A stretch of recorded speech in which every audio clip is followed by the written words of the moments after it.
Good afternoon, folks, and thanks for joining us. My name's Tim Wheaton, joined by the one and only Aspen Ladd. Aspen, how are you doing today? Fantastic. Thanks for having me. Oh, of course. And now, tell me about the dogs today. Is this Kylo Ren or is this what was the other dog's name? Sorry.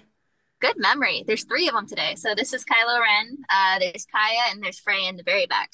What were we up to today? Some trail hikes, and how are the dogs doing?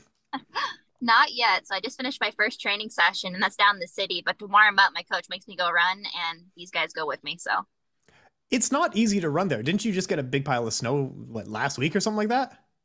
that's at my house. So my life is commuting, and I live up in Pollock Pines. So for those that are wherever you are in the world, that's close to Tahoe. Uh-huh. So yeah, tons of snow. But for everything else, I commute down. So I'm down in the valley now. Wait, how many hours of driving a day are you talking here?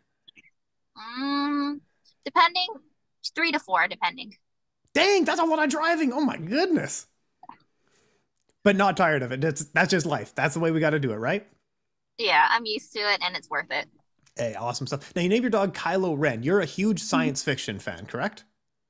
I am. Yeah. Awesome stuff. Now, I'm a big fantasy reader, but I feel like I'm at the end of like my fantasy reading cycle. What science fiction books would you recommend to me? So I enjoy science fiction, but I'm actually more of a fantasy lover. As far as like if I'm reading, it's gonna be fantasy. As far as like, but I'll watch anything that's science fiction. Obviously, I'm a Star Wars fan. Of course. But yeah, no, definitely a fantasy reader. So, what are you reading right now? Or actually, no, what's a better question? What's your favorite fantasy series overall? Okay, I'll give you one that's fairly popular just because everybody probably knows it. Anything by Sarah J. Maas is great. Okay. And you are you familiar? I'm actually not. I'm surprised. Okay. Let me Yeah, look it up. you'll have to look into that one. And what am I reading right now? I think it's not Jennifer Armentrout because I just finished a series by her. Uh-huh. It's the Guild series. I'm forgetting the author, but yeah, no, I read all the time. It's kind of how I chill out. House of Sky and Breath. Oh, I've seen these. Yeah. Oh, The Court Yeah. of Thorns and Roses. Yeah, I've heard amazing things about those books. Oh yeah. They're Okay. fantastic. And you recommended it to me. I do, yeah. Throne of Glass is actually my favorite series by her, but Thorns and Roses is amazing too. All right, that'll be my next read. I'll put it on for this year. But we do have some fighting to talk about as well. You just coming off a win over Julia Budd. Congratulations on this fight. How did you feel in the PFL cage adjusting to all that? I could definitely do better, but it was overall a great experience. Yeah, absolutely. And I think you performed quite well. Upcoming on April 7th, you're going to be fighting Olena Kolesnyk. How's training coming along? How's everything feeling? Fantastic. And honestly, it couldn't be better. She's an interesting opponent, but there's like something in the back of my mind. Like I actually thought she was going to be who I was going to get, which is weird because you don't know. Like I didn't even know until a few weeks ago who it was going to be, but it's like, oh, I bet it might be her. No, if I'm remembering correctly, the way the PFL structures, with a win, you would be in the top four and therefore move to the tournament. Is that right?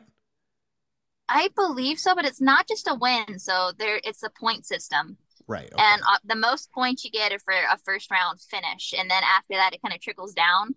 Yeah. So there's even situations, because it's the first time doing the tournament, Right. where I know like people that have finished and been at the very end, they've lost one, but they've Mhm. had like a few first round finishes too. So their points are higher than the other person.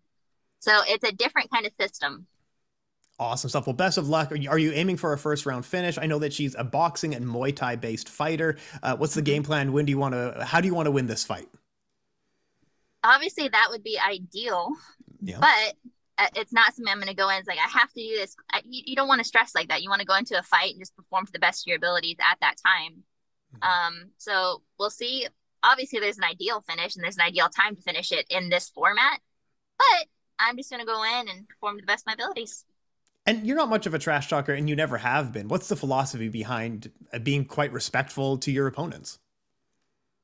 I've never seen any point to it, honestly. And there's a couple of reasons as far as that goes. Like, we're all in there doing the same thing. I think we're all equally deserving of respect. And even when somebody else chooses to talk trash or whatever, it's usually a reflection of how they're feeling or trying to hype themselves up.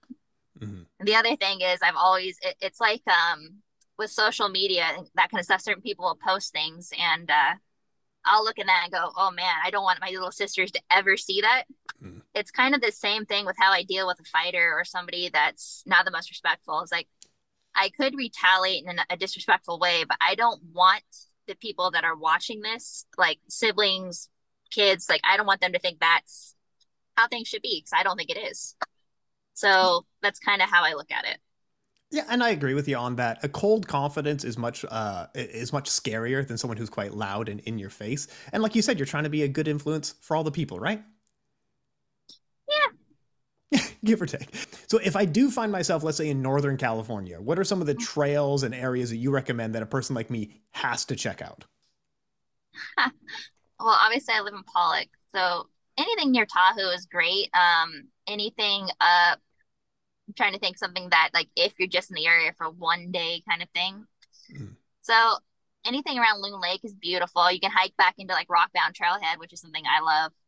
But it's endless really. And there's popular spots, there's spots where you don't really see people, but the whole area is beautiful. It's really a gorgeous, like that entire region is absolutely surreal how gorgeous it is, right? Yes.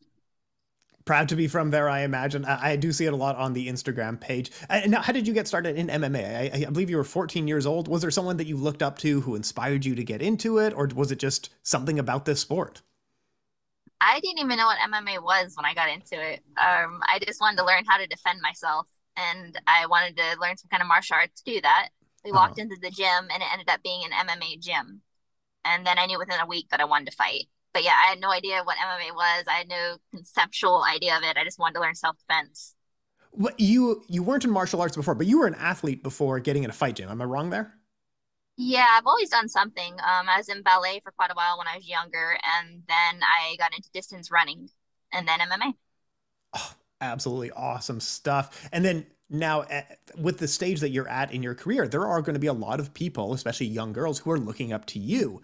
What advice would you pass on to them who are they're maybe looking to start in the sport? There's no negating that it's just showing up.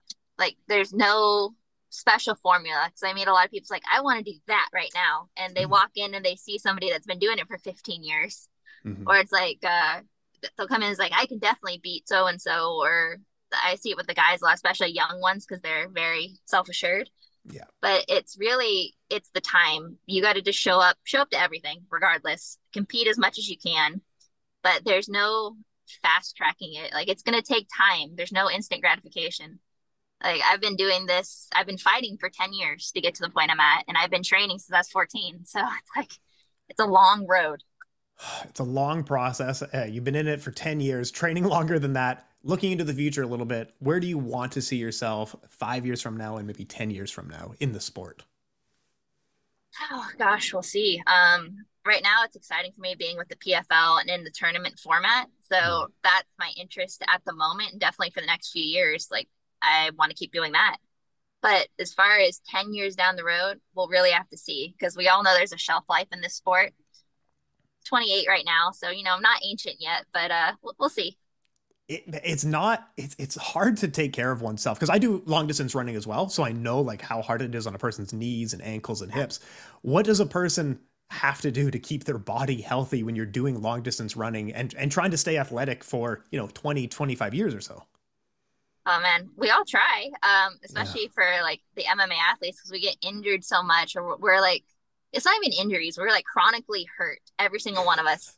Like every time you watch somebody fight, that person might be like, if they're really lucky, they're at 80% when you see them fight. Oh. Uh, but it's like it's just a constant slew of injuries.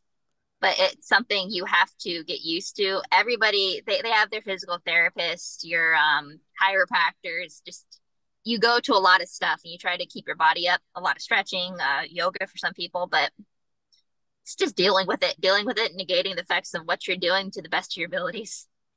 Yeah, it's not an easy sport, but you're still here at the highest level, performing well, and that's our time for today. So, Aspen Ladd, please talk us on out of here. Shout out who you need to shout out, thank who you need to thank, all that good stuff.